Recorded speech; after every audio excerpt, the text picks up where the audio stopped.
सकाळी बोलत असताना आमदारांवर हल्ले आणि खालच्या दर्जाचं राजकारण हे भारतीय जनता पक्षाचे सरकार आल्यापासून हे सुरू झालेलं आहे असे मुक्ताफळ या संजय राजाराम राऊतनी उद्गारलं। आता गजनी झालेल्या आणि उद्धव ठाकरेचा ज्यांना इतिहास माहित नाही तो जे अशा पद्धतीचा आरोप अन्य लोकांवर करू शकतो। उद्धव ठाकरेंनी शिवसेनेमध्ये असताना हिंदू हृदय सम्राट बाळासाहेब ठाकरे जिवंत असताना आपल्या स्वतःच्या स्वार्थापोटी महत्वाकांक्षामुळे शिवसेनेतल्या किती स्वपक्षीय नेत्यांच्या गाड्या फोडायला लावल्या, त्यांची घरं जाळायला लावली, जिल्हा प्रमुखांचे किती घरं उद्ध्वस्त केली ह्याची यादीच आम्ही महाराष्ट्रासमोर देऊ शकतो। कपटी आणि घाणेरड्या राजकारणामध्ये पीएचडी कोणी केलं असेल, कोणी केली असेल तर त्याचं नाव आहे उद्धव ठाकरे। म्हणून भारतीय जनता पक्षावर अशा पद्धतीची टीका करण्या अगोदर तुझ्या मालकाचा पहिला इतिहास तपास। किती शिवसेनेच्या स्वपक्षीय नेत्यांना मारून टाकायचं, सुपाऱ्या द्यायच्या, त्यांचं घरं उद्ध्वस्त करायचे, त्याचबरोबर त्यांना त्रास द्यायचा, अशी असंख्य उदाहरणं उद्धव ठाकरेच्या संदर्भात आम्ही नावासकट देऊ शकतो। म्हणून भारतीय जनता पक्ष कायदा सुव्यवस्था स्वपक्ष आणि मित्र पक्षाच्या कार्यकर्त्या आणि आमदारांच्या हल्लेचा आरोप तू आमच्यावर टाकू नकोस। पहिले तुझ्या मालकाला गंगेमध्ये स्नान करायला सांग, त्याचं पहिले कुंडली, त्याचा पहिला इतिहास तपास आणि मग आमच्यावर बोलण्याची थोडी हिंमत दाखव। बोला। ज्या पद्धतीने दाऊद इब्राहिम त्याच्या मुंबईतल्या टोळ्या चालवतो किंवा छोटा शकील टायगर मेमन हे मुंबईत अंडरवर्ल्डच्या टोळ्या चालवतात किंवा चालवत होत्या, त्याच पद्धतीने हे सरकार म्हणजे एक टोळी आहे आणि सध्याचा त्या टोळीचे प्रमुख दिल्लीमध्ये बसले आहेत संजय राऊत। दाऊद, आधुनिक मुंबईचा दाऊद किंवा दाऊदची प्रतिकृती आता मुंबईमध्ये उद्धव ठाकरेच्या नावाने दाऊद काम करतोय। दाऊदच्या विचाराचे सगळे जिहादी ज्यांनी मुंबईला उद्ध्वस्त घरं जाळायला लावली, जिल्हा प्रमुखांचे किती घरं उद्ध्वस्त केली ह्याची यादीच आम्ही महाराष्ट्रासमोर देऊ शकतो। कपटी आणि घाणेरड्या राजकारणामध्ये पीएचडी कोणी केलं असेल, कोणी केली असेल तर त्याचं नाव आहे उद्धव ठाकरे। म्हणून भारतीय जनता पक्षावर अशा पद्धतीची टीका करण्या अगोदर तुझ्या मालकाचा पहिला इतिहास तपास। किती शिवसेनेच्या स्वपक्षीय नेत्यांना मारून टाकायचं, सुपाऱ्या द्यायच्या, त्यांचं घरं उद्ध्वस्त करायचे, त्याचबरोबर त्यांना त्रास द्यायचा, अशी असंख्य उदाहरणं उद्धव ठाकरेच्या संदर्भात आम्ही नावासकट देऊ शकतो। म्हणून भारतीय जनता पक्ष कायदा सुव्यवस्था स्वपक्ष आणि मित्र पक्षाच्या कार्यकर्त्या आणि आमदारांच्या हल्लेचा आरोप तू आमच्यावर टाकू नकोस। पहिले तुझ्या मालकाला गंगेमध्ये स्नान करायला सांग, त्याचं पहिले कुंडली, त्याचा पहिला इतिहास तपास आणि मग आमच्यावर बोलण्याची थोडी हिंमत दाखव। बोला। ज्या पद्धतीने दाऊद इब्राहिम त्याच्या मुंबईतल्या टोळ्या चालवतो किंवा छोटा शकील टायगर मेमन हे मुंबईत अंडरवर्ल्डच्या टोळ्या चालवतात किंवा चालवत होत्या, त्याच पद्धतीने हे सरकार म्हणजे एक टोळी आहे आणि सध्याचा त्या टोळीचे प्रमुख दिल्लीमध्ये बसले आहेत संजय राऊत. दाऊद, आधुनिक मुंबईचा दाऊद किंवा दाऊदची प्रतिकृती आता मुंबईमध्ये उद्धव ठाकरेच्या नावाने दाऊद काम करतोय. दाऊदच्या विचाराचे सगळे जिहादी ज्यांनी मुंबईला उद्ध्वस्त केले, ज्यांनी मुंबईमध्ये बॉम्बस्फोट घडवले, ज्यांनी मुंबईमध्ये ड्रग्सचा आणि अन्य अंमली पदार्थाचा व्यापार केला, त्या सगळेचे सगळे आम्ही ऐकलं मातोश्रीवर उद्धव ठाकरेला शुभेच्छा देण्यासाठी यावेळी वाढदिवसाला तिथे होते. म्हणून दाऊद आणि छोटा शकील चा आता तिसरा पार्टनर किंबहुना बिझनेस पार्टनर ह्याचं नाव आता उद्धव ठाकरे म्हटलं तर ते चुकीचं ठरणार नाही. म्हणून मुंबईमध्ये आज जे काही जिहादी, अतिरेकी आणि ह्या लोकांच्या अंडरवर्ल्डच्या ज्या ऍक्टिव्हिटीज होत आहेत ते उद्धव ठाकरेच्या आशीर्वादाने चालले आहेत का, हा प्रश्न विचारण्याची वेळ आता आलेली आहे. मातोश्रीवर 27 जुलैला उद्धव ठाकरेच्या वाढदिवसाला कोण कोण आले, त्याच्यामध्ये किती अंडरवर्ल्डचे लोक होते, किती गँगवॉरचे लोक होते, किती अंमली पदार्थाचे डीलर होते, ह्याचे थोडा तपास पोलिसांनी केला तर अर्धा अंडरवर्ल्ड तुम्हाला 27 जुलैला यावेळी मातोश्रीवर दिसलं असतं.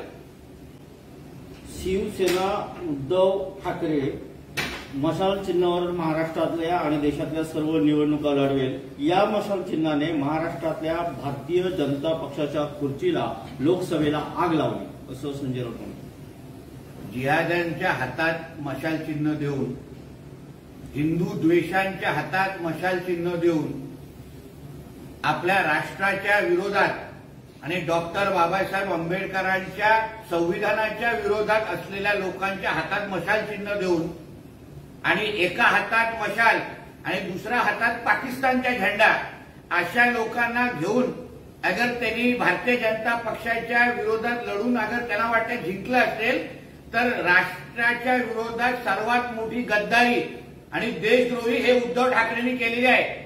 उद्धव ठाकरेच्या प्रत्येक खासदाराच्या विजय मिरवणुकीमध्ये पाकिस्तानचा झेंडा फडकवत होता.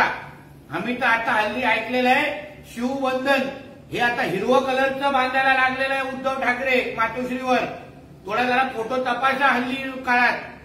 म्हणून स्वतःनी जसं ज्याचा हिरवकरण झालेलं आहे ना त्यांनी मशाल चिन्ह पहिलं कोणाच्या हातात दिलेलं आहे, दुसऱ्या हातात पाकिस्तानचा झेंडा आहे का, याही बद्दल थोडं संजय राजाराम राऊतनी उत्तर द्यावं. दिल्ली आणि गुजरातमधून महाराष्ट्राची सत्ता कंट्रोल केली जाते. विरोधी आणि सत्ताधारी आमदारांवर हल्ले होत आहेत. भाजप शासित राज्यात लोकशाही राहिलेली नाही, असं संजय राऊत म्हणाले. भाजप शासित राज्यात अगर लोकशाही राहिली नसती तर हा तीनपाट अजूनपर्यंत जेलमध्ये असता. कारण ह्याच्यासारखा भ्रष्टाचारी आणि महिलांना छळ करणारा त्यांनी आता मनमोकळी पद्धतीने उद्या रोज सकाळी येऊन जसं मुक्ताफळ उधळतो ह्याला लोकशाही म्हणतात. टीका ऐकून घेण्याची क्षमता आमच्यामध्ये आहे, प्रत्युत्तर देण्याची क्षमता आमच्यामध्ये आहे, प्रत्येक प्रश्नाला उत्तर देण्याची हिंमत आमच्यामध्ये आहे आणि मैदानात उतरण्याची पण हिंमत आमच्याकडे आहे. म्हणून लोकशाही काय असते हे भारतीय जनता पक्षाच्या शासनामध्ये जाऊन विचार आणि आणीबाणी काय असते हे जरा काँग्रेसच्या शासित जाऊन विचार, स्वतःच्या राहुल गांधीला विचार. त्या लोकांनी आणीबाणी लावण्यामध्ये गांधी परिवाराने पीएचडी केलेली आहे, त्यांना जाऊन विचार आणीबाणी आणि काय असते.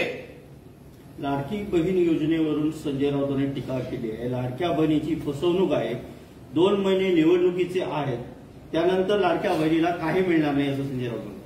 मग लाडकी बहीण योजना अगर फसवणूक असेल तर तुझ्या प्रत्येक उभाटाच्या सैनिकाला जाऊन सांग की लाडकी बहीण योजनेचा फायदा घेऊ नका. आज लाडकी बहीण योजनेच्या यादीमध्ये अर्धे उभाटाचे सैनिकांचे कुटुंब आहेत. मग त्यांना तुम्ही काय सांगत नाही की लाडकी बहीण योजनेचा फायदा घेऊ नका. एका बाजूने लाडकी बहीण योजना व टीका करायची आणि दुसऱ्या बाजूला ह्यांचेच कार्यकर्ते त्या योजनेचा लाभ घेत असताना दिसत आहेत. म्हणून लाडकी बहीण योजनाला बंद करण्याचा कार्यक्रम ह्या उभाटा आणि महाविकास आघाडी लोकांनी चालू ठेवलेला आहे. पण ही योजना प्रत्येक माता भगिनींपर्यंत आमचं सरकार पोहोचवणार आणि ही योजना ऑक्टोबरच्या नंतर पण अजून प्रभावी पद्धतीने आम्ही राबवणार. हे खुल्या डोळ्यांनी संजय राजाराम राऊत जेलमधून बघेल, एवढं मी तुम्हाला सांगतो. राहुल गांधी सरकारवर हल्ला करत आहेत.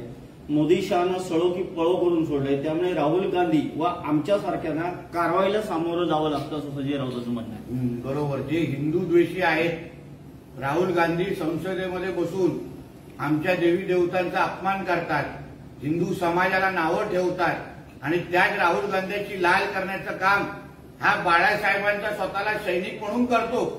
आज हिंदू हृदय सम्राट बाळासाहेब ठाकरे असते आणि तिने राहुल गांधीच्या संसदेमध्ये हिंदूंच्या बद्दल भाषण ऐकलं असतं तर राहुल गांधीला कानफडीत मारण्याचं काम आमच्या बाळासाहेब ठाकरे साहेबांनी केलं असतं.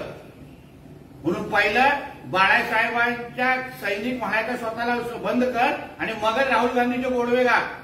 विधानसभेसाठी आता भाजपचे हिंदुत्वाचे कार्ड अधिक तीव्र होणार असं संजय राऊत म्हणतात आणि येत्या काळात हिंदुत्वाच्या मुद्द्यावर राज्यात भाजप अधिक आक्रमक होणार. लव्ह जिहाद, लँड जिहाद, वोट जिहादच्या मुद्द्यावर भाजप अधिक आक्रमक होणार असं नक्की होणार. कारण का हिंदुत्व हे आमचा प्राण आहे. देशातला आणि प्रामुख्याने राज्यातला हिंदू ना अगर आम्ही आता या महाविकास आघाडीच्या वाल्यांकडून वाचवलं नाही तर महाविकास आघाडीचे लोक महाराष्ट्रातल्या हिंदूंना संपवण्याच्या तयारीमध्ये आहेत. नियोजन आखलेलं आहे. जसं लोकसभेमध्ये या जिहाद्यांनी आपली ताकद दाखवली आणि हिंदूंना त्रास देण्याचं आणि डिवाइड करायचं सुरू केलेलं आहे. तुम्ही धारावीची घटना ही खूप शिकून जाणारी आहे. ज्यांनी भूमी जिहाद, लँड जिहादच्या विरोधात ज्या विश्व हिंदू परिषदच्या कार्यकर्त्यांनी आवाज उचलला त्या कार्यकर्त्याला ठेचून मारण्याचं काम या जिहाद्यांनी केलं. तिकडचा खासदार उभाटाचा आहे आणि नुसतं हिंदू समाजावर दगड नाही मारले पण तिकडच्या पोलिसांवर पण हल्ले केले. म्हणून राज्यातल्या हिंदूंच्या बरोबर खंबीर पद्धतीने भारतीय जनता पक्ष उभा राहणार. याच्यामध्ये काही दोन विचार नाही आणि आम्ही हिंदुत्वाबद्दल आमची भूमिका स्पष्ट आहे आणि आम्ही खुल्या मनाने हिंदूंच्यासाठी संरक्षणासाठी एक महाराष्ट्रातला भारतीय जनता पक्ष हा कवच कुंडल म्हणून काम करणार आहे. उद्धव ठाकरे यांनी बोलताना सांगितलं की आमचं हिंदुत्व आम्ही अजून सोडलेलं नाही, परंतु आमचं हिंदुत्व मुस्लिम समाजाने पण मान्य केलेलं आहे. एका तरी मुस्लिम समाजाच्या व्यक्तीला उद्धव ठाकरेला सांगून दे की त्याला गणपतीच्या आरती तो करण्यासाठी तो तयार आहे. एका तरी मंदिरामध्ये जाऊन मुसलमान समाजाच्या जिहाद्यांना बरोबर घेऊन उद्धव ठाकरेंनी महाआरती करून दाखवावी. मग मी मानतो की त्याला मानणारे मुसलमान समाजाने हिंदुत्व स्वीकारलं. त्याला मानणारा जो मुसलमान समाज आहे त्याला मुळामध्ये डॉक्टर बाबासाहेब आंबेडकरांचं संविधानच मान्य नाही. ह्या लोकांना आपल्या देशात आपल्या राज्यात शरिया कायदा लागू करायचा आहे आणि त्याच दिशेने हे काम करतायत आणि बळी पडण्याचं काम या उद्धव ठाकरेंनी केलेलं आहे. म्हणून त्यांनी हिंदुत्वाबद्दल बोलणं सोडून द्यावं. आता इस्लाम आणि आता मस्जिदीमध्ये नमाज पढण्याचं सुरू करावं एवढा सल्ला मी उद्धव ठाकरेला देईन. राहुल गांधींचं भाषण आवडलं नाही म्हणून राहुल गांधींना ईडीची कारवाईची शक्यता आहे. ईडी जर आली तर त्यांना चहा बिस्किट देईल असं राहुल गांधी यांनी म्हटलं. म्हणजे देशामध्ये भ्रष्टाचार करायचा, देशामध्ये पैशाची हेराफेरी करायची आणि त्याबद्दल अगर ईडी आणि या संस्थेने अगर तुम्हाला प्रश्न विचारलं तर मग अशा पद्धतीची भाषा करायची. ह्यापेक्षा गांधी कुटुंबियांनी लोकांना लुटण्याचं काम बंद करावं, भ्रष्टाचाराचं काम बंद करावं. अगर तुम्ही भ्रष्टाचार ज्या दिवशी करणार नाही तुम्हाला ईडी सीबीआय बद्दल बोलण्याची गरज भासणार नाही. थँक्यू.